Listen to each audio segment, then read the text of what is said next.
नमस्कार friends, Pandey technical classes challenger classes पर आपका स्वागत है।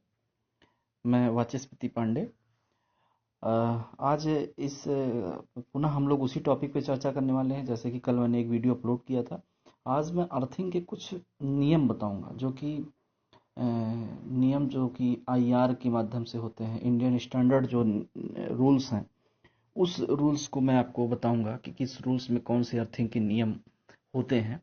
और खासकर ये जितने भी विद्यार्थी यूपीपीसीएल की तैयारी कर रहे हैं, मैं स्पेशली उन्हीं के लिए ये वीडियो बना रहा हूँ जो यूपीपीसीएल टीजी2 की या जेई की तैयारी कर रहे हो। स्पेशली उन्हीं के लिए वीडियो है, तो चाहे वो 608 वैकेंसी के लिए हो, चाहे 191 जेई की वैकेंसी के लिए हो। ठीक है, तो चलिए, बहुत ही महत्वपूर्ण टॉपिक है और इस पे हम लोग अब वीडियो को शुरू करते हैं।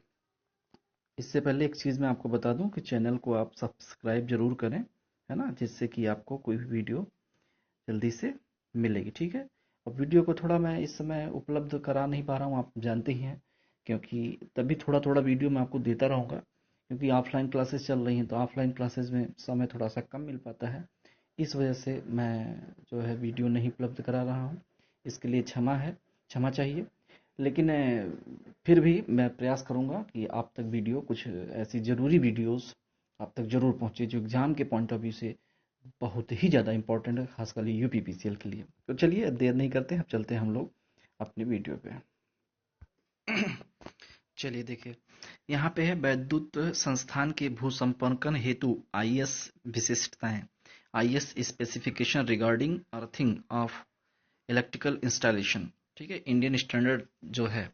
तो यहाँ पे देखिए, सबसे मेन महत्वपूर्ण एक चीज़ आप ये याद रखिए। ठीक है, ये है इंडियन स्टैंडर्ड 3034 1966।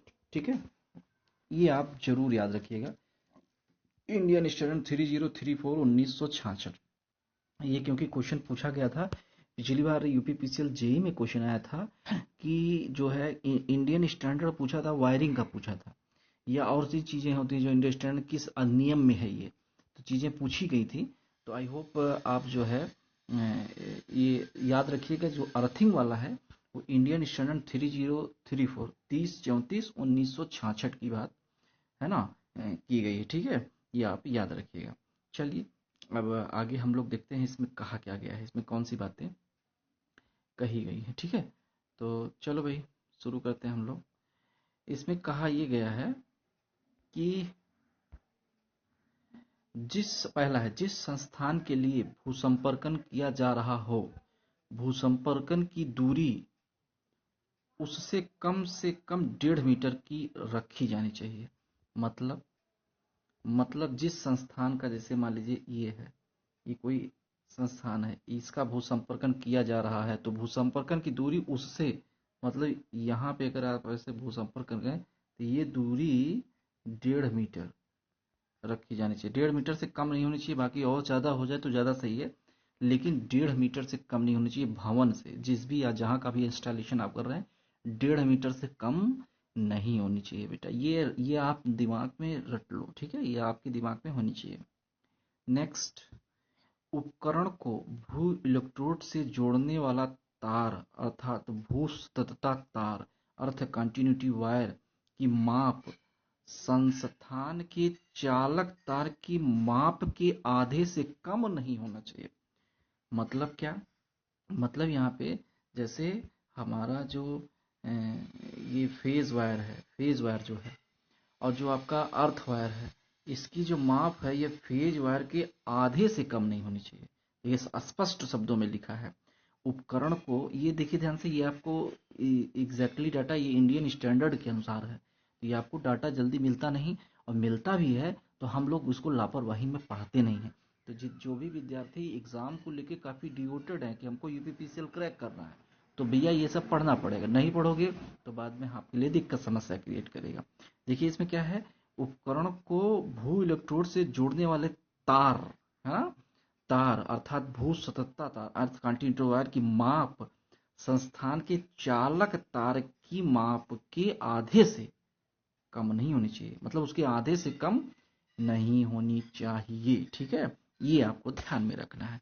चलिए, अब हम लोग चलते हैं नेक्स्ट पे। ठीक है, देखिए नेक्स्ट हमारे पास आ गया, रखा जाना चाहिए, उसी के आगे का है ये, जस्ट रखा जाना चाहिए।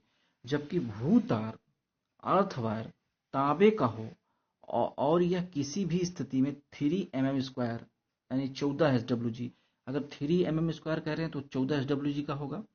ताम्र तार तथा 6 mm² 11 SWG जीआई तार से कम माप का नहीं होना चाहिए। मतलब ये आप ध्यान लीजिएगा, थोड़ा सा आप अगर समझते हैं SWG mm में अंतर होता है, अगर ज़्यादा SWG का है तो क्या होगा, पतला होगा, और कम SWG का है तो मोटा होगा। ये ध्यान दीजिएगा, क्योंकि mm का SWG से इनवर्स रिलेशन होता है। तो 3 mm² जानते हो किसके बराबर होता है, 14 SWG के, है ना, ये स्टैंडर्ड वायर गेज के। और 6 mm² जो होता है वो 11 SWG जीआई तार से कम माप का नहीं होना चाहिए। ठीक है, ये आपको ध्यान देना है। ठीक है, अब देखिए आगे क्या है इसमें, आगे क्या है दूसरा, भूतार। ये देखिए, भूतार व भू इलेक्ट्रोड एक ही पदार्थ के होने चाहिए। मतलब जो अर्थ वायर है, अर्थ वायर जो है, और इलेक्ट्रोड भी अर्थ वायर का ही, मतलब जो दोनों का पदार्थ क्या होना चाहिए, एक ही होना चाहिए। वैसे प्रैक्टिकली ये कम्बिनेशन मिल नहीं पाता, क्योंकि जैसे इलेक्ट्रोड वाला है तो हम लोग आयरन के इलेक्ट्रोड को जमीन के अंदर गाड़ देते हैं और कॉपर के तार को उससे ले जाके जोड़ते हैं।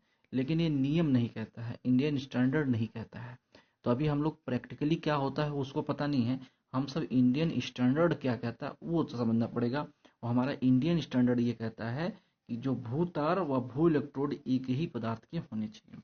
नेक्स्ट है चौथा पॉइंट, भूतार को यांत्रिक क्षति से बचाने के लिए इसे भूमि तल से कम 30.5 सेंटीमीटर नीचे से तथा 12.75 mm व्यास के जीआई पाइप से ले जाना चाहिए।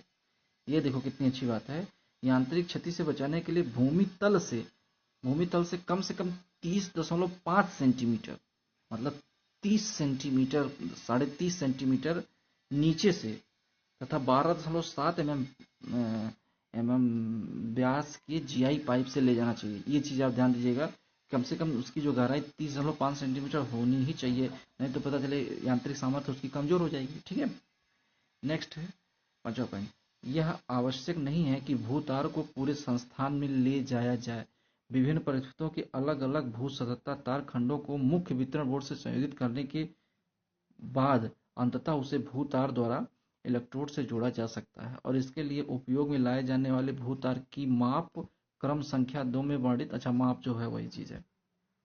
नेक्स्ट है भू इलेक्ट्रोड को जमीन के अंदर इस प्रकार ऊर्ध्वाधर स्थिति में स्थापित करना चाहिए कि उसका भूमि की विभिन्न सतहों से संपर्क हो। ठीक है, ये देखो कितना, मतलब इसको वर्टिकल रखना चाहिए जिससे कि इसकी भूमि की विभिन्न सतहों से पूरा इलेक्ट्रोड क्या हो, संपर्क में हो। ठीक है, तो वो इलेक्ट्रिकली मतलब वर्टिकली इसमें रखना चाहिए। ठीक है, नेक्स्ट पॉइंट है भू संपर्कन के लिए पाइप इलेक्ट्रोड धातु के एक ही टुकड़े में तथा पेंट रहित होना चाहिए।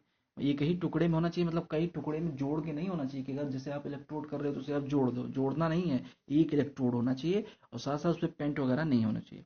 यह पाइप 38 mm भीतरी व्यास के जीआई या 100 mm भीतरी व्यास के ढलवा लोहे से कम नहीं होनी चाहिए। मतलब ये जो आप जो पाइप इलेक्ट्रोड डालते हैं तो उसका जो 38 mm व्यास जीआई का है, तो जीआई का भीतरी व्यास था 100 mm भीतरी व्यास के ढलवा लोहे का, यदि आपका है ढलवा लोहे से का है तो उसमें 100 mm चलेगा, और जीआई का है गैल्वेनाइज्ड आयरन का है तो वो आपका 38 mm का चलेगा, उसका भीतरी व्यास, ये याद रखना है।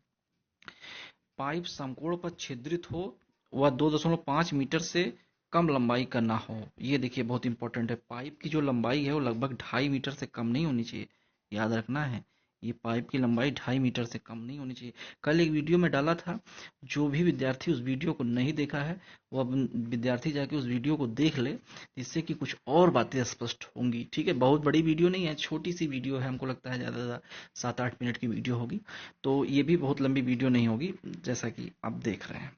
चलिए, तो नेक्स्ट है भू संपर्कन के लिए प्लेट इलेक्ट्रोड 60 सेंटीमीटर गुणे 60 सेंटीमीटर गुणे 6.3 mm जस्तीकृत लौह प्लेट जीआई प्लेट या 60 सेंटीमीटर गुणे 60 सेंटीमीटर गुणे 3.16 mm तांबे की प्लेट से कम नहीं होना चाहिए। देखो यही क्वेश्चन मैं कल भी बताया था और आज भी बता रहा हूँ।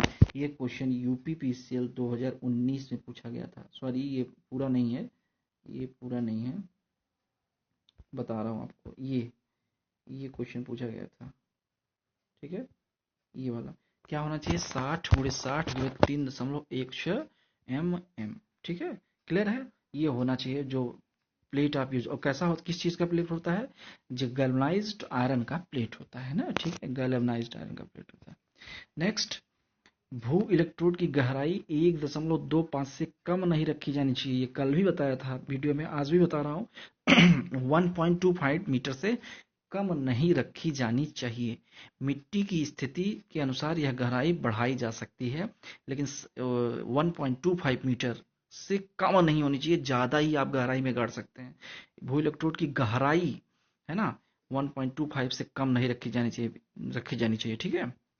नेक्स्ट पॉइंट है, एक अच्छे भूसंपर्कन का प्रतिरोध भी नमी की स्थिति के अनुसार स्थान व ऋतु के साथ बदलता है। जैसे बदलता है अर्थात मतलब हर एक जमीन का प्रतिरोध अलग अलग होता है। वो भी जहां नमी है वहां प्रतिरोध रेजिस्टेंस कम होगा, जहां पे सूखी मिट्टी है, बलुई मिट्टी, वहां पे रेजिस्टेंस ज्यादा होगा। आदर्शता यह मान शून्य होना चाहिए, परंतु भू संपर्कन के लिए यह निम्न भू सततता प्रतिरोध मान प्रभावी होते हैं। तार स्थापन संस्थापनों में, वायर इंस्टॉलेशन में 1 ओम, बड़े शक्ति केंद्रों में अगर बड़े आपके शक्ति केंद्र हैं, पावर स्टेशन हैं, तो उसके लिए 0.5 से 1 ओम होता है। छोटे शक्ति उपकेंद्रों में 1 ओम से 2 ओम तक होता है, एवं अन्य विद्युत संस्थानों में 2.5 ओम से 5 ओम तक होता है, ठीक है। तो आई होप आपको ये जानकारी अच्छी लगी होगी, और सभी लोग इसको 1-2 बार वीडियो को देखिए, तो आपको ये डाटा पूरा अच्छी तरीके से याद हो जाएगा, ठीक है। तो चलिए अब मैं वीडियो को यहीं समाप्त करता हूँ। साथ साथ मैं टेलीग्राम चैनल का लिंक इसमें दे दूंगा। आप टेलीग्राम चैनल से भी हमारे जुड़ सकते हैं, जहाँ पे बहुत सारे बच्चे जुड़े हुए हैं, और वहाँ पे बहुत सारे क्वेश्चंस पे हर एक समय उस पर डिस्कस होता रहता है। तो आप वहाँ पे जुड़ के जानकारी भी प्राप्त कर सकते हैं। कोई वीडियो अपलोड होता है तो मैं टेलीग्राम में ज़रूर उसको देता हूँ, तो आपको वीडियोज़ भी मिल जाएगी। साथ साथ वहाँ क्विज़ भी सॉल्व होती है, बहुत सारे क्विजेज लड़के डालते रहते हैं। तो आप वहाँ भी टेलीग्राम ग्रुप से जुड़ जाइए, मैं उसका लिंक डिस्क्रिप्शन में दे दूंगा, ठीक है। तो चलिए आप वीडियो को यहीं समाप्त करते हैं, और कोई भी आपको समस्या हो तो आप वीडियो के बॉक्स में कमेंट करें। यदि आपको अच्छा लग रहा है तो इसे लाइक करें, ठीक है। तो चलिए अब मैं वीडियो को यहीं समाप्त करता हूँ। जय हिंद, जय भारत।